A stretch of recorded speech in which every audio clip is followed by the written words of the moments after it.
my spooky, scary skeletons. It's Chloe in real life, and welcome back to another episode of my Halloween Spooktacular, and welcome back to another episode of Film Fridays. As you can see, I am joined by my special guest, Daisy. She is getting very excited for Halloween.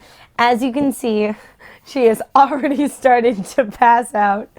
If this is your first time seeing a video with Daisy, a little inside joke is my videos always bore her to the point where she's always sleeping in them, always. So Daisy's here, and we're going to talk today about a really wonderful but still very creepy film, Rosemary's Baby. Let's go! Paramount Pictures presents Mia Farrow in a William Castle production, Rosemary's Baby. Suggested for mature audiences.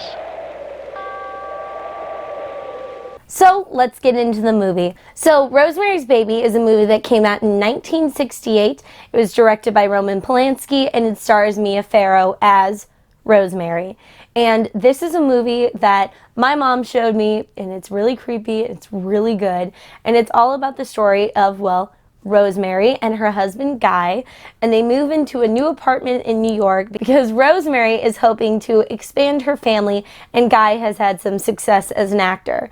But before they move into their apartment, they meet with their good friend Hutch, who warns them about the building that they're about to move into and says that it kind of has had a troubled past of some cannibals and witches and even a man who thinks that he had conjured Satan himself.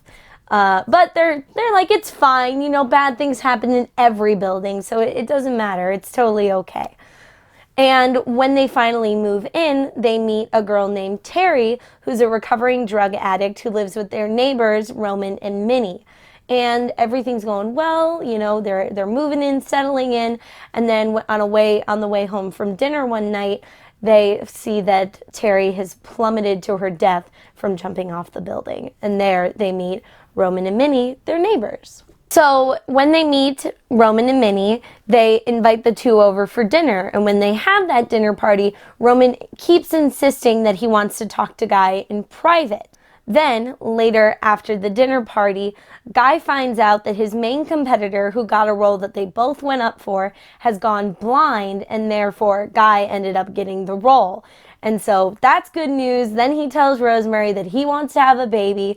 Rosemary is thrilled. So they decide to dedicate an entire night to baby night, and there's some romantic mood lighting, and everything's going well, and they're getting ready to, you know, do the diddly. But then Minnie interrupts them and says that she's brought over some chocolate mousse for them to eat, except she pronounces it as chocolate mouse. And so they decide to eat the chocolate mouse, but Rosemary really doesn't like the taste. But, you know, Guy is like, come on, they're our neighbors. It was so nice of them to offer it, so just eat it. And so, you know, she has a few bites, but then she hides the rest in her napkin. And then, after a little bit, Rosemary starts to feel very dizzy and lightheaded, and eventually she passes out. And she has this very strange dream where she's being carried and tied to a bed, and, you know, she has this kind of little racy, and she was snoring.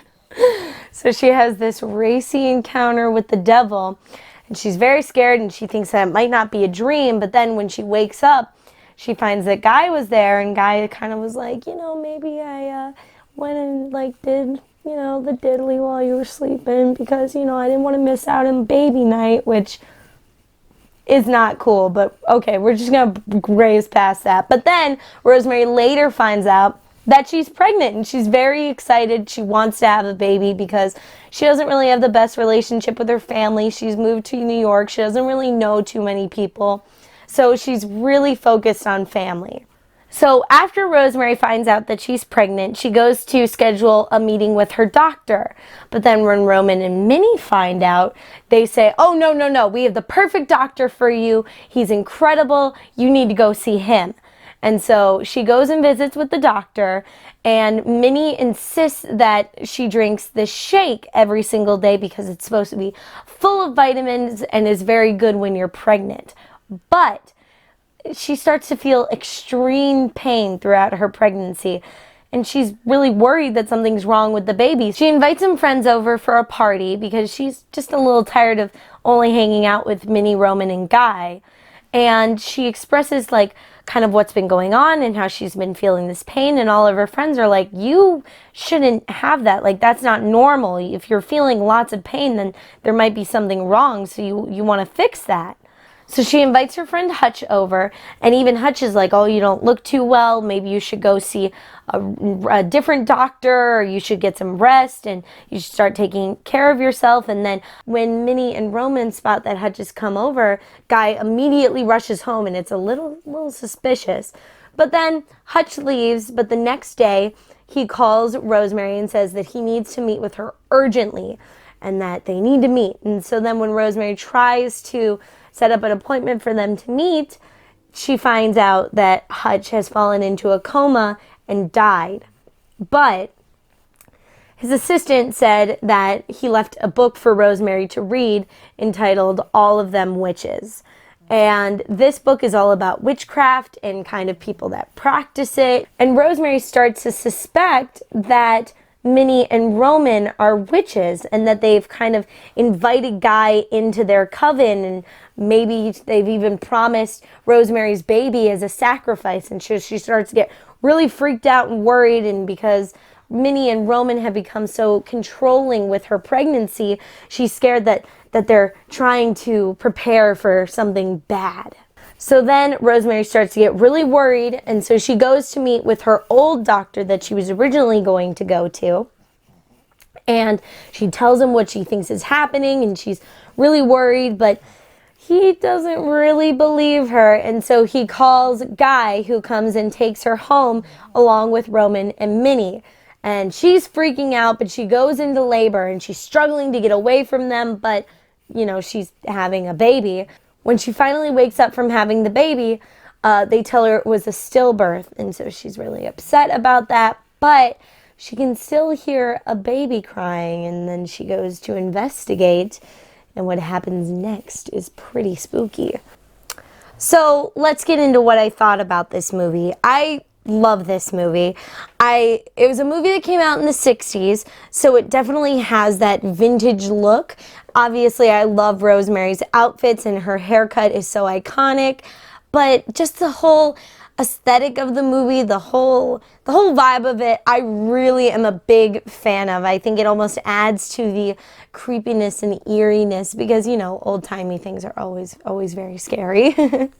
Something else I really liked is how, even though this was a very unrealistic concept, it progressed in a very natural way.